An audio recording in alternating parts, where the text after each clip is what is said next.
Hi, my name is Chris Derlin, and I'd like to introduce you to my audience here.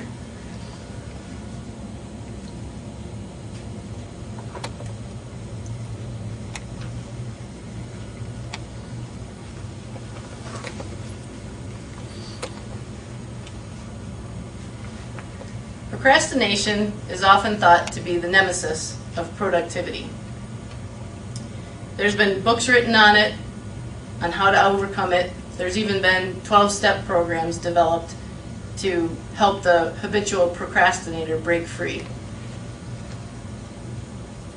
Most of us have participated in procrastination at some point in time in our lives, but for some, this problem is habitual and it causes very negative consequences. Based on my research and life experience as a procrastinator, I'm going to present to you the problem of procrastination, causes, and some possible solutions. Procrastination is a prevalent issue among college students. It negatively affects their academic performance, and strategic interventions can greatly increase their productivity and decrease the incidence of procrastination.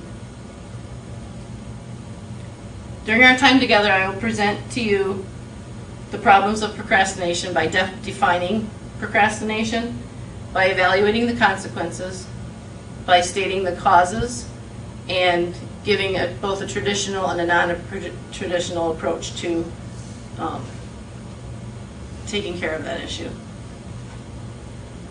According to Webster's dictionary, procrastination is to put off intentionally the doing of something that should be done.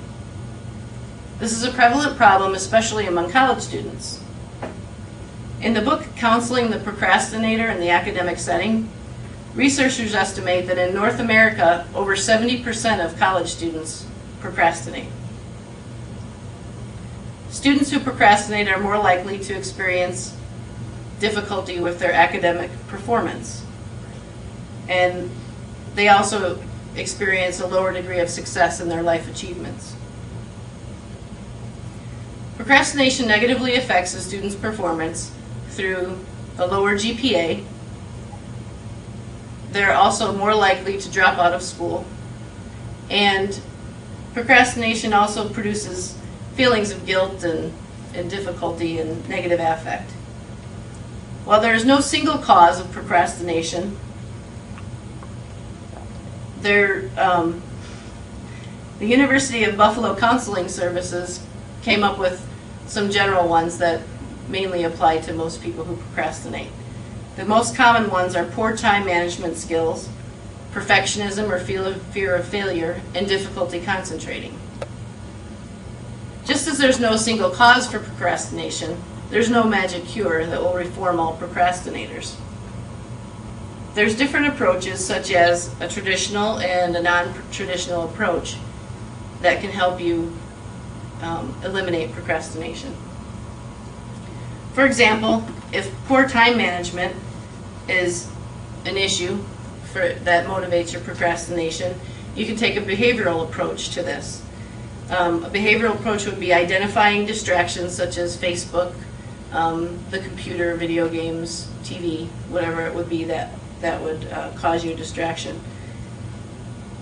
Another approach would be to set up a reward incentive for completing tasks on time and following through. And a third behavioral intervention would be creating an accountability partner, making a contract with somebody that will keep you accountable to staying on task and completing your projects. Another possible cause of procrastination is perfectionism or fear of failure. This would be best dealt with a cognitive approach. A cognitive approach would be something as identifying negative self-talk, things that you say to yourself that are defeating. And another approach would be to then, when you identify those negative thoughts, that you dispel those with positive affirmations. And a third approach cognitively would be to focus on task-related thoughts.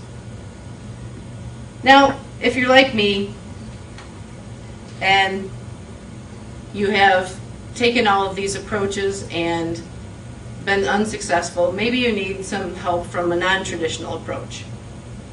John Perry, a Stanford University philosophy professor, developed just that type of strategy. It's called structured procrastination. The way structured procrastination works is you set up a prioritized list with the most urgent tasks on the top and the more worthwhile tasks on the bottom. Structured procrastination uses the procrastinator's inclination to avoid certain tasks to their benefit.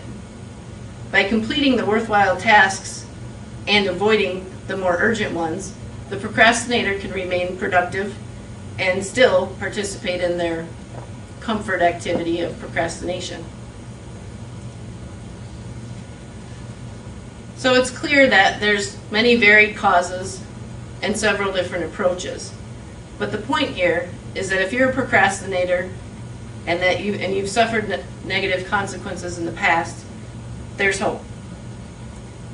Procrastination is a costly habit, but with the right interventions, you can find help, and that you can change your behavior and reduce the negative consequences.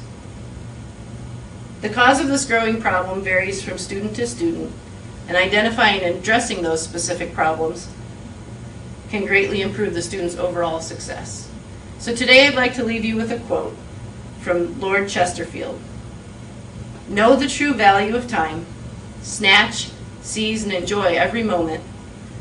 No idleness, no laziness, no procrastination. Never put off till tomorrow what you can do today."